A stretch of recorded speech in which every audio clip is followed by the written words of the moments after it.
Courage is one of those qualities we often imagine belonging to leaders, heroes, or people with long experience and authority. We picture it in the firefighter who runs into a burning building, the activist who stands before a crowd demanding justice, or the seasoned manager who defends their team against unfair treatment. But the truth is, courage isn't tied to a title, age, or rank. Sometimes it comes from the most unexpected places, from people who, on paper, have the least influence. Sometimes it comes from someone brand new, someone still finding their footing, who chooses in a single moment to do what no one else dared to do. That's exactly what happened when Hannah, a young cashier on her first month at a luxury retail store, decided she wouldn't stay silent anymore. Hannah didn't have a high-paying position or years of experience. She was 21, barely making enough to cover her bills and her mother's medical expenses.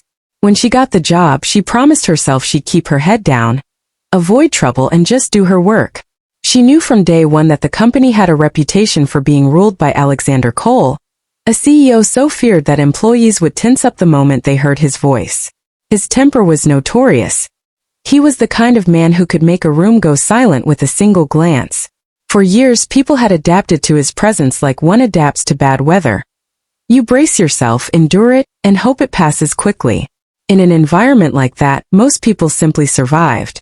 They avoided drawing attention, followed orders, and stayed out of his way. Hannah saw this pattern almost immediately. Her coworkers whispered about how Alexander had made people cry, how he humiliated staff in front of customers, and how you never ever challenged him unless you wanted to lose your job. To most, the risks outweighed the reward. Speaking up wasn't worth it. But Hannah wasn't most people. The turning point came on a stormy Tuesday afternoon.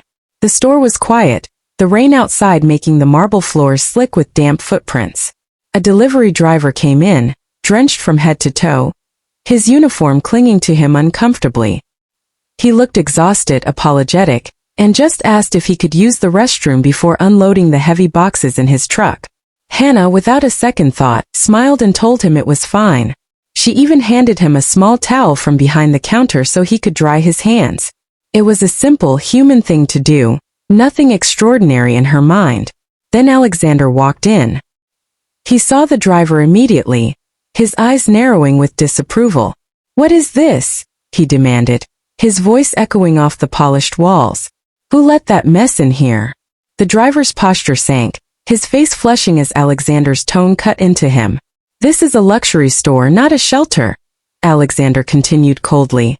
"We don't cater to people who can't present themselves properly. Get your delivery done and leave. Quickly." It was the kind of moment where most people would keep their heads down, avoid eye contact, and pray not to be noticed. But Hannah couldn't do that. She thought of her mother, who had always told her that a person's worth isn't in their clothes or their job, but in how they treat others. She thought of Maria, the older employee she'd seen brought to tears by Alexander's words just weeks earlier.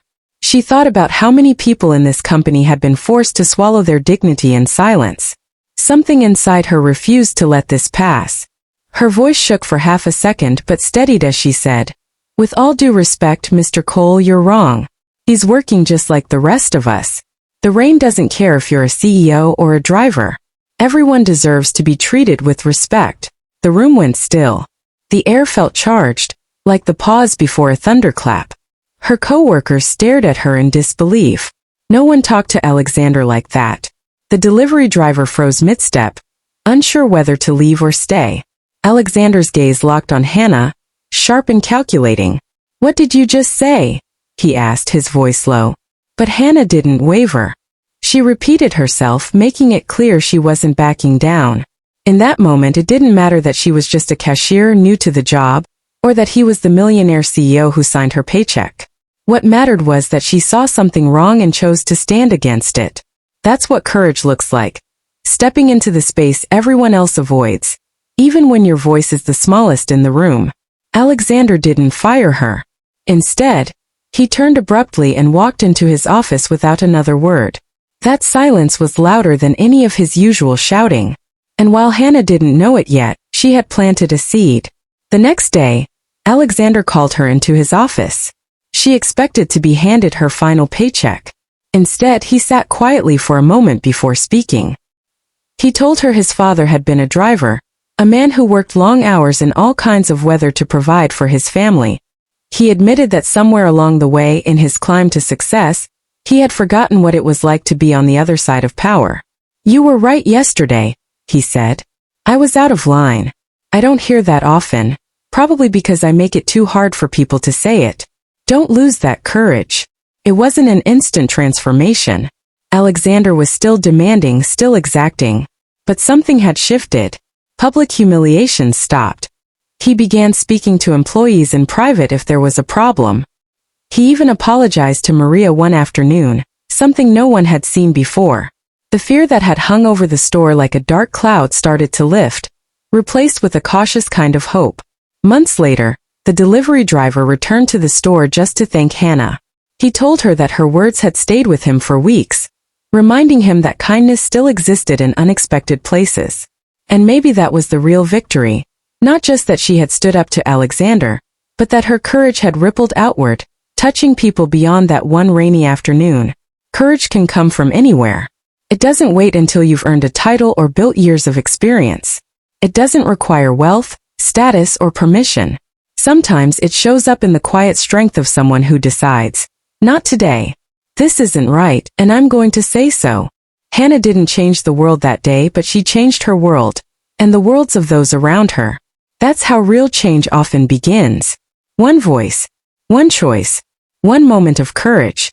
And it can come from anyone, even the most unexpected person in the room. Respect is one of those things that seems so simple in theory, yet in practice it's often the first thing to disappear in places where power is unevenly distributed. People at the top sometimes forget that titles and money don't make them more human than those beneath them, and people at the bottom sometimes get used to swallowing their pride to keep the peace. But respect is not a privilege you earn based on your clothes, your income, or your position. It's something every single person deserves, no matter who they are or what they look like. That truth became painfully clear the day Hannah, a young cashier in her first month at a luxury retail store, witnessed the CEO treat a delivery driver like he didn't belong. It was a moment that showed her, and everyone else, that dignity should never be optional. Hannah was only 21, new to the job, and already aware of the tension that seemed to live in the building. The air changed when Alexander Cole, the CEO, walked in. His reputation had reached her before she ever met him. People said he was brilliant in business but ruthless in the way he dealt with his employees. He could humiliate someone in front of the entire staff without blinking. Most people learned to keep their heads down, avoid unnecessary attention, and hope they made it through the day without becoming his target. One rainy Tuesday afternoon, Hannah was behind the counter when a delivery driver arrived. He was soaked to the bone, rainwater dripping from his uniform onto the marble floor. His shoulders were hunched, his hands trembling slightly from the cold. He asked politely if he could use the restroom before bringing in the heavy packages from his truck. Hannah didn't hesitate. She smiled, told him it was fine, and even handed him a small towel to dry off. It wasn't a big act in her mind, just basic human decency. But then Alexander walked in. His sharp eyes immediately found the driver, and his expression twisted into something cold. "What is this?" he demanded, his voice carrying across the store. "Who let that mess in here?" The driver froze, his face flushing as he mumbled an apology. Alexander's words cut through the air like a blade. "This is a luxury store, not a shelter. We don't cater to people who can't present themselves properly. Get your delivery done and leave. Quickly." For a moment no one moved. Hannah felt a hot wave of anger rise in her chest. She saw the way the driver's shoulders sagged, the way he seemed smaller than he had when he walked in. It wasn't just about the rain or the wet uniform, it was about being spoken to like he wasn't worth basic courtesy.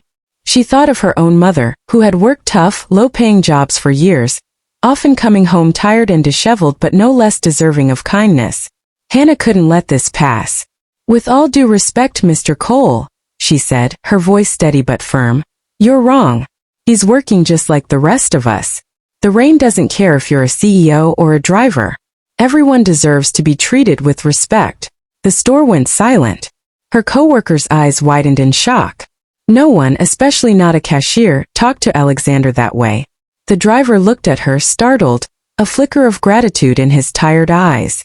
Alexander stared at her for a long moment, his jaw tightening, before turning abruptly and walking away without another word. The moment might have ended there, but the impact didn't fade. The next day, Alexander called Hannah into his office. She braced herself for the worst, certain she was about to be fired. Instead, he surprised her. He told her his father had been a driver, a hard-working man who endured long hours in all weather to provide for his family. Alexander admitted that somewhere along the way, in his climb to success, he had lost sight of the struggles of people like his father. He confessed that her words had hit harder than he expected because they were true. "Respect isn't something I've been giving enough of," he said quietly. "And I don't like what that says about me." It wasn't an overnight transformation, but changes began to appear. Alexander stopped publicly humiliating employees. When there was an issue, he addressed it privately.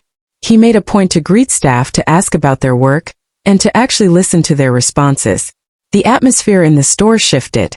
People began to relax, to feel seen. The fear that had hung in the air like a heavy curtain started to lift. Months later, the delivery driver returned, not on a work run but just to say thank you. He told Hannah that her small act of kindness and her willingness to speak up had meant more than she could imagine. "You reminded me that I'm not invisible," he said. "You made me feel like I mattered." That's the thing about respect. It's not just about avoiding cruelty. It's about actively choosing to treat others as equals in humanity, no matter the difference in status or appearance. It's not reserved for the people we like or those who can benefit us. True respect is unconditional. The driver deserved it just as much as Alexander did, and Alexander, for all his power, needed to be reminded of that. In a world where people often value image over substance, it's easy to forget that the person wearing a worn-out uniform has the same human worth as the one wearing a tailored suit.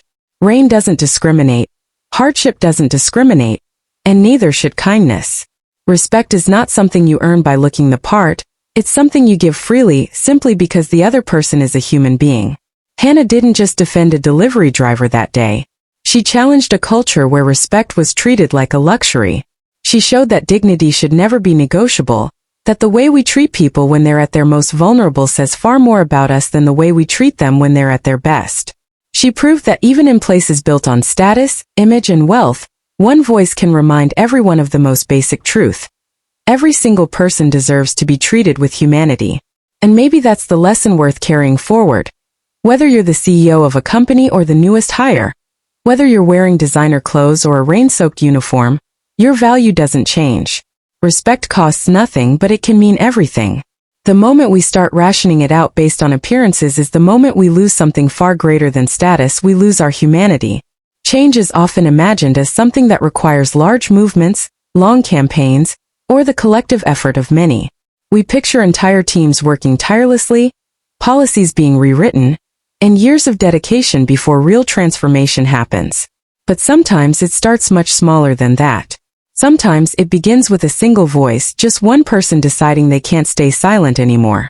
When that voice speaks at the right moment, it can send ripples through an entire organization, altering the way people see, think, and act. That's exactly what happened when Hannah, a brand new cashier at a luxury retail store, chose to speak up in defense of a stranger. Hannah was 21, in her first month on the job, and trying to keep her head down. The store she worked in was owned by Alexander Cole, a CEO whose reputation for being harsh and intimidating was known to every employee. He was a man people feared, not because he was physically threatening, but because of the way he wielded his authority, publicly shaming staff for small mistakes, delivering cutting remarks that left people shaken, and making it clear that his word was final. Over time, the staff learned a simple survival tactic. Keep quiet, stay invisible, and don't challenge him. From the outside, it might have seemed like everything was fine. The store ran smoothly, customers were served, and employees did their jobs. But underneath, there was a culture built on fear. People avoided eye contact when Alexander was near, conversations stopped when he entered the room, and even managers bowed to his every demand without question. It wasn't just about avoiding trouble. It was about avoiding humiliation. No one wanted to be the one called out in front of everyone. Then came the rainy Tuesday that changed everything. Hannah was working the register when a delivery driver walked in, soaked from head to toe, carrying the kind of weariness that comes from long hours and bad weather. All he wanted was to use the restroom before unloading the boxes from his truck. Hannah let him, offering a small towel so he could dry off. To her it was nothing extraordinary, just kindness. But when Alexander entered the store moments later, his reaction was swift and cold. He looked at the driver with open disdain. "What is this?" he demanded. "Who let that mess in here?" His voice cut through the air, every syllable dripping with authority. "This is a luxury store, not a shelter. We don't cater to people who can't present themselves properly. Get your delivery done and leave. Quickly." The delivery driver shrank under the weight of those words. The other employees avoided looking up. This was the kind of moment that usually passed without interruption. A flash of cruelty that everyone endured silently. But not this time. "With all due respect, Mr. Cole," Hannah said, her voice steady despite the pounding of her heart. "You're wrong. He's working just like the rest of us. The rain doesn't care if you're a CEO or a driver. Everyone deserves to be treated with respect." The room went silent. Every head turned toward her in disbelief. It wasn't just that she had contradicted him. It was that she had done so publicly, without apology, and without hiding behind someone else's authority. Alexander stared at her for a long moment, his expression unreadable, before turning and walking away without a word. In that instant something shifted. It wasn't obvious right away, but her words had cracked the silence that had held the staff hostage for years. People had seen what happened, seen that it was possible to speak up and survive. They had seen someone challenge the most feared person in the building and remain standing. The next day, Alexander called Hannah into his office. She braced herself for the worst. But instead of firing her, he admitted that she had been right. He told her about his father, a man who had been a driver and had worked endlessly to support his family. Somewhere in his rise to success, Alexander had forgotten what it was like to be on the other side of power. Her words had hit him harder than she could have imagined. From then on, changes began to appear. They were small at first. Alexander stopped publicly berating employees, he started addressing mistakes privately, and he even began asking for feedback in meetings. Slowly, the fear in the store began to fade. People were more willing to speak up when something wasn't right. They felt less like they were working under a dictator and more like they were part of a team. Hannah hadn't set out to change the culture. She wasn't trying to be a hero. She simply saw something wrong and refused to stay quiet. But that one moment, those few sentences spoken in defense of someone who couldn't speak for himself, started a ripple effect. The culture that had been defined by fear began to shift toward respect. The delivery driver never forgot it either. Months later, he returned to thank her. "You made me feel like I mattered," he told her. And that was the essence of the change she had sparked. People began to feel like they mattered again. That's the power of one voice. It doesn't always take a crowd to make change. It doesn't require a plan, a position of influence, or permission from someone above. Sometimes all it takes is a single person deciding, "This isn't right and I'm going to say something." When the timing is right, when the truth is spoken plainly, that one act can inspire others to find their voices too. Culture doesn't change because a leader announces it should. It changes when the people inside it start to act differently, when they believe they have the power to speak up without fear. Hannah gave her coworkers that belief. She reminded them that their silence wasn't the only option, and in doing so, she gave them the courage to challenge things they had long accepted as unchangeable. One voice can shift a culture because it shows others that they are not alone. It breaks the illusion that speaking up is impossible. It proves that power isn't just held by those at the top. It's shared by everyone willing to stand for what's right. And once that belief takes root, it spreads quietly but steadily, until the entire atmosphere feels different. Hannah's words didn't just defend a single delivery driver. They defended the idea that every person in that building deserved dignity, and that no position was too low, or too high, to be beyond accountability. And once that idea took hold, it didn't leave. That's the thing about a single voice. It might sound small at first, but if it speaks at the right moment, it echoes far beyond what you can see. It changes how people think, how they treat each other, and how they see themselves. It turns fear into courage, silence into conversation, and individuals into a community. That's how one moment becomes a movement. And all it takes to start is the courage to speak. If this story touched your heart, Please like this video, share it with your friends, and subscribe to the channel so you don't miss more stories that inspire and uplift.